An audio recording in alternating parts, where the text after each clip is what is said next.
요한복음 10장 1절에서 10절 말씀입니다. 내가 진실로 진실로 너희에게 이르노니 문을 통하여 양의 우리에 들어가지 아니하고 다른 데로 넘어가는 자는 절도며 강도요 문으로 들어가는 이는 양의 목자라. 문지기는 그를 위하여 문을 열고 양은 그의 음성을 듣나니 그가 자기 양의 이름을 각각 불러 인도하여 내느니라. 자기 양을 다 내놓은 후에 앞서가면 양들이 그의 음성을 아는 고로 따라오되 타인의 음성은 알지 못하는 고로 타인을 따르지 아니하고 도리어 도망하느니라. 예수께서 이 비유로 그들에게 말씀하셨으나 그들은 그가 하신 말씀이 무엇인지 알지 못하니라. 그러므로 예수께서 다시 이르시되 내가 진실로 진실로 너희에게 말하노니 나는 양의 문이라. 나보다 먼저 온 자는 다 절도요 강도니 양들이 듣지 아니하였느니라. 내가 문이니 누구든지 나로 말미암아 들어가면 구원을 받고 또는 들어가며 나오며 꼴을 얻으리라. 도둑이 오는 것은 도둑질하고 죽이고 멸망시키려는 것뿐이요 내가 온 것은 양으로 생명을 얻게 하고 더 풍성히 얻게 하려는 것이라. 세상을 살아가면서 가장 중요한 것은 만남의 축복입니다. 부모님과의 만남, 친구나 이웃과의 만남, 부부의 만남, 또 자녀들과의 만남 다 소중하지요. 하지만 무엇보다 소중한 만남은 바로 예수 그리스도와의 만남입니다. 이런 말이 있어요. 인생의 방황은 예수 그리스도를 만나면 끝나고 신앙의 방황은 좋은 교회를 만나면 끝난다. 여러분의 인생은 또 여러분의 신앙은 아직 방황하는 중입니까? 아니면 내 집을 찾아서 편안하게 쉬고 있는 중입니까? 마태복음 11장 28절에 주님 이렇게 말씀했어요. 수고하고 무거운 짐진 자들아 다 내게로 오라. 내가 너희를 쉬게 하리라. 오늘 주님 안에서 참된 안식을 누리는 여러분 모두가 되시기를 간절히 바랍니다. 예수님은 누구신가? 또 예수님과 나는 어떤 관계가 있는가? 우리가 반드시 신앙생활을 하면서 짚고 넘어가야 할 중요한 질문들이죠. 요한복음 17장 3절에서 영생은 곧 유일하신 참 하나님과 그가 보내신 자 예수 그리스도를 아는 것이다 라고 했는데 정작 우리가 그분이 누구신지를 제대로 알지 못한다면 문제가 있는 거겠죠. 그런데 우리가 예수님을 알되 다른 사람에게 들은 예수 말고 또 내가 개인적으로 체험한 예수 말고 성경에서 예수님이 직접 자신의 입으로 소개한 나는 무엇이다 헬라어로 에고 에이미 즉 예수님의 자기 선언에 귀를 기울일 필요가 있습니다. 이미 우리는 요한복음을 읽어가는 도중에 두 가지 선언을 만났습니다. 나는 생명의 떡이다 라고 말씀하셨고요. 또 나는 세상의 빛이다 라고 말씀하셨죠. 오늘은 나는 양의 문이다 라는 선언을 만나게 될 거고 다음 주에는 나는 선한 목자다 라고 하는 주님의 음성을 듣게 될 겁니다. 우리 1절 2절 말씀을 읽어봅니다. 내가 진실로 진실로 너희에게 이르노니 문을 통하여 양의 우리에 들어가지 아니하고 다른 데로 넘어가는 자는 절도며 강도요 문으로 들어가는 이는 양의 목자라. 오늘 여기까지 오는 동안 여러분들 몇 개의 문을 통과해 오셨나요? 집의 대문을 열고 자동차 문을 열고 또 교회 문을 열고 여기 들어오셨지요. 문을 통과하지 않고 여기까지 온 사람은 아무도 없습니다. 문이 뭘까요? 문이란 이 공간과 저 공간을 구분하는 겁니다. 그러하기에 문 안과 문 밖은 다를 수밖에 없어요. 안과 밖을 구분해 주는 것이 바로 문이 있기 때문에 가능한 겁니다. 문을 왜 만들까요? 여러 가지 이유가 있겠지만 한 가지 이유를 얘기하자면 지켜야 될 것이 있기 때문입니다. 아무것도 보호하거나 지킬 것이 없다면 왜 굳이 문을 달겠습니까? 그러니까 문 안에 있다라고 하는 건 나의 안전이 지켜지고 있다라는 것을 의미합니다. 특별히 1절 말씀에 양의 우리가 나오는데 양이란 짐승이 참 특이해요. 일단 중동 지역에서는 양이 아주 친숙한 동물입니다. 양젖, 또 고기, 양털 아주 쓸모가 많지요. 그래서 중동 지역에서는 대부분의 가정에서 양을 키운다고 합니다. 양의 특징을 좀 찾아보니까요. 뭐라고 적혀 있냐 하면 양은 짐승 중에 가장 연약하고 무기력한 짐승이래요. 그럴 수밖에 없는 게 시야가 굉장히 좁아요. 시력이 너무 나빠요. 앞에 뭐가 있는지를 보지를 못하니까 혼자 두면 길을 잃어버리기 딱 좋은 짐승입니다. 몸집은 뚱뚱한데 하체가 굉장히 약해요. 그래서 넘어지면 자기 힘으로 일어나지를 못합니다. 그냥 버둥거리고 있는 거죠. 그때 누군가가 빨리 일으켜주지 않으면 배에 가스가 차서 죽어버린다고 해요. 그러니 양이라는 게 겉으로 볼 때는 멀쩡해 보여도 아주 부실한 동물입니다. 뿔이 나 있긴 한데요. 돌돌 말려 있어요. 그러니 싸우지도 못합니다. 근데 성격은 또 별로 안 좋아서 자기 멋대로 가버려요. 이사야 53장 6절에 우리는 다 양 같아서 그릇 행하여 각기 제 길로 갔거늘 이라고 나오지 않습니까? 골치 아픈 동물입니다. 그러다 보니 양은 철저히 의존적일 수밖에 없지요. 혼자서는 아무것도 못합니다. 자, 여기까지 여러분 듣고 나니까 양한테 뭐가 제일 필요한 것 같아요? 물일까요? 풀밭일까요? 우리일까요? 물론 다 필요하지만 진짜 필요한 건 목자입니다.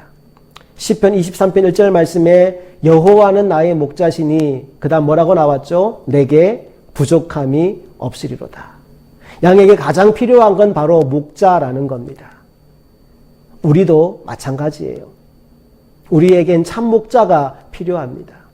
그런데 안타까운 건 우리 주변에는 참 목자와 같은 이만 있는 것이 아니라 도둑이나 강도 같은 이들도 있다라는 거죠. 1절을 다시 볼까요?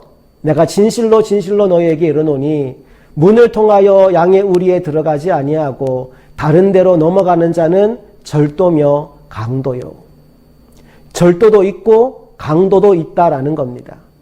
문으로 출입해야 하는데 창문으로 왔다 갔다 하고 담을 넘어 다니고 그들을 누구라고 불렀어요? 절도와 강도가 있어요. 그런데 목자는 어디로 다니죠? 2절 말씀 보니까 문으로 들어가는 이는 양의 목자라 그럽니다. 나는 여러분들이 오늘 목자 되신 주님을 만나게 되시기를 간절히 소망합니다. 3절 읽어볼게요. 문지기는 그를 위하여, 여기 그는 목자겠죠. 문을 열고 양은 그의 음성을 듣나니 그가 자기 양의 이름을 각각 불러 인도하여 내느니라. 양이 참 여러 가지로 문제가 많은 짐승인데 한 가지 굉장히 발달한 기관이 있어요. 바로 청각입니다. 소리 구분을 기가 막히게 잘하는 거죠. 그래서 주인의 음성을 알아듣고 반응한다는 겁니다. 양은 그의 음성을 듣나니 라고 나와 있죠. 여러분, 우리들이 주님의 양이라면 주님의 음성에 민감하게 반응하는 사람들 될 수 있기를 간절히 바랍니다. 그래서 양이 해야 될 첫 번째 훈련은 바로 주인의 음성을 듣는 훈련입니다. 자, 그 다음 구절. 너무 은혜가 되는데 이렇게 말씀이 이어져요.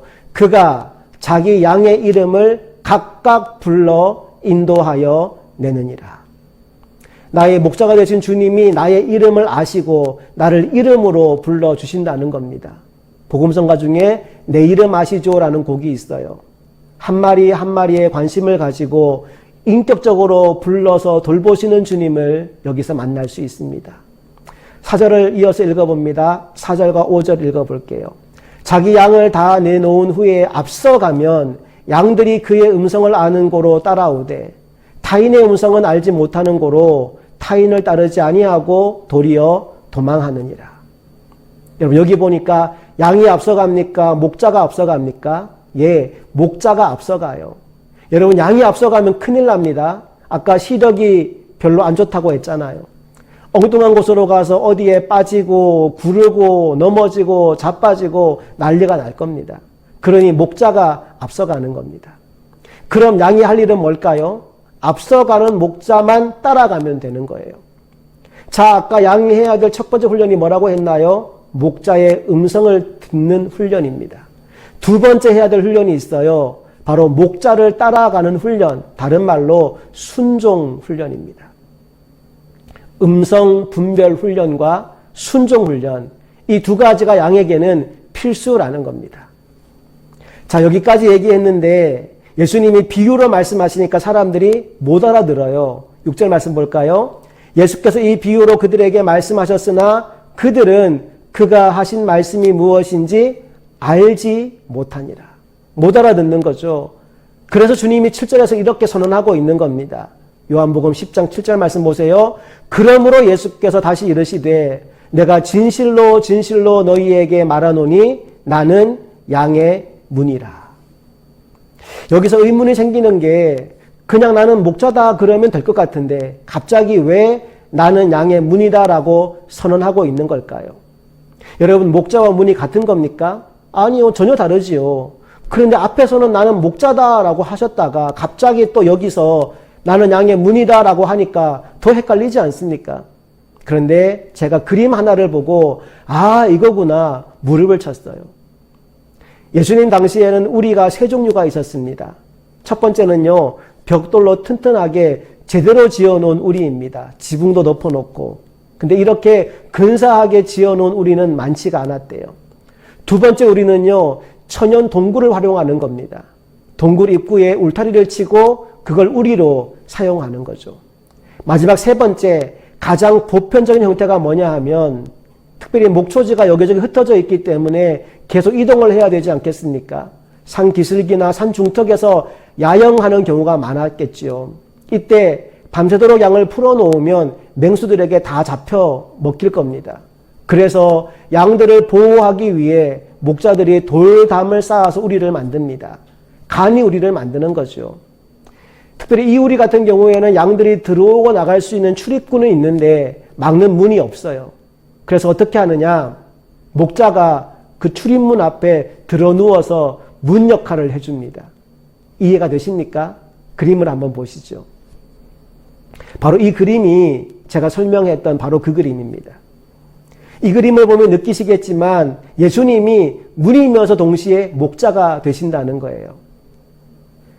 그러니까 내가 문이다라는 말은요, 다른 말로 바꾸면 내가 목숨 걸고 내 양을 지킨다라는 말씀과 똑같아요. 얼마나 감동적인 이야기입니까? 예수님이 우리들의 문이십니다. 그 문을 통과하는 저와 여러분들 될 수 있기를 간절히 바랍니다. 이제 9절 말씀 볼까요? 내가 문이니 누구든지 나로 말미암아 들어가면 구원을 받고 또는 들어가며 나오며 꼴을 얻으리라. 양의 문은 양들에게 있어서 들어오고 나가는 통로 역할을 해줍니다. 동시에 맹수나 도적들로부터 생명을 보호받을 수 있는 보호막이 되어줍니다. 양들은 이 문으로 말미암아 구원도 얻고 꼴도 얻게 됩니다. 요한복음 14장 6절 말씀을 보십시오. 제가 읽어드릴게요. 예수께서 이르시되 내가 곧 길이요 진리요 생명이니 나로 말미암지 않고는 아버지께로 올 자가 없느니라. 예수님 그분을 통과하지 않고는 아버지 하나님께로 올 자가 한 사람도 없다라고 말씀하고 있어요. 사도행전 4장 12절 말씀도 보겠습니다. 다른 이로서는 구원을 받을 수 없나니 천하 사람 중에 구원을 받을 만한 다른 이름을 우리에게 주신 일이 없음이라 하였더라. 오직 예수, 그 이름 외에 다른 이름은 없다라고 말씀해요. 여러분, 구원은 예수님 문 안에 있습니다. 그 문 밖에 있는 사람은 심판을 받게 됩니다. 노아의 방주를 떠올려 보세요. 방주 안에 있는 사람은 다 구원을 받아요. 하지만 방주 밖에 있는 사람들은 멸망받게 되는 겁니다. 출애굽기에도 비슷한 말씀이 나오는데요. 먼저 말씀부터 읽어봅니다. 12장 23절 말씀을 읽어보겠습니다. 여호와께서 애굽 사람들에게 재앙을 내리려고 지나가실 때 문 임방과 좌우 문설주의 피를 보시면 여호와께서 그 문을 넘으시고 멸하는 자에게 너희 집에 들어가서 너희를 치지 못하게 하실 것임이니라.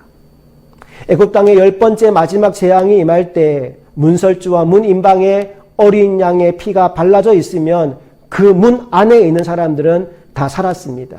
그런데 문 밖에 있는 사람들은 죽음의 신이 임하는 것을 피할 수가 없었어요. 바로 이 유월절 어린 양을 상징하는 것이 누구일까요? 우리를 구원하기 위해 십자가에서 피 흘려주신 예수 그리스도를 상징하고 있는 겁니다. 그 문, 어린 양의 피가 발라져 있는 그 문 안에 들어가는 것이 생명을 얻는 유일한 방법이라는 겁니다. 사랑하는 여러분, 예수님이 문이십니다. 예수님을 기점으로 생사가 엇갈리게 되는 겁니다. 죽고 사는 문제가 거기에 달려 있다는 거죠. 나는 생명을 얻는 여러분 모두가 되시기를 간절히 축복합니다. 자, 이제 마지막 결론 10절 말씀을 읽어봅니다. 도둑이 오는 것은 도둑질하고 죽이고 멸망시키려는 것뿐이요 내가 온 것은 양으로 생명을 얻게 하고 더 풍성히 얻게 하려는 것이라. 우리 주님은 생명 주는 걸로 끝이 아니라는 겁니다. 풍성하게 만들어주시는 주님이십니다. 바꿔 말하면 우리의 목자 되신 주님은 우리를 향해 아끼는 것이 없는 분이라는 겁니다. 절대 우리를 굶기지 않으셔요. 풍성하게 얻게 만들어주십니다. 푸른 초장과 쉴만한 물가로 인도하시는 분이십니다. 그 복을 누리며 살아가기를 소망합니다. 그러기 위해 두 가지 훈련이 필요하다고 했죠. 첫째, 주님의 음성 듣는 훈련. 둘째, 주님께 순종하여 따라가는 훈련. 기도하고 음성 듣고 순종하고 또 기도하고 음성 듣고 순종하고 그래서 그 결과로 주님 안에서 풍성함을 누리며 살아가는 우리 모두가 될 수 있기를 간절히 바랍니다. 함께 기도하겠습니다. 하나님, 우리에게 양의 문이 되신 예수 그리스도를 선물해 주시니 감사합니다. 그 문을 통과하여 구원 얻게 하시고 생명 얻게 하시고 풍성함을 누리게 하시니 감사합니다. 이제 내가 누린 이 생명, 이 풍성함을 나만 누리고 있는 것이 아니라 생명을 알지 못하고 풍성함을 알지 못하는 불쌍한 영혼들에게 증거하는 주님의 도구로 쓰임받는 우리 모두가 되게 하여 주시옵소서. 날마다 우리에게 귀한 것만 주시는 우리 주 예수 그리스도의 이름으로 간절히 기도합니다. 아멘.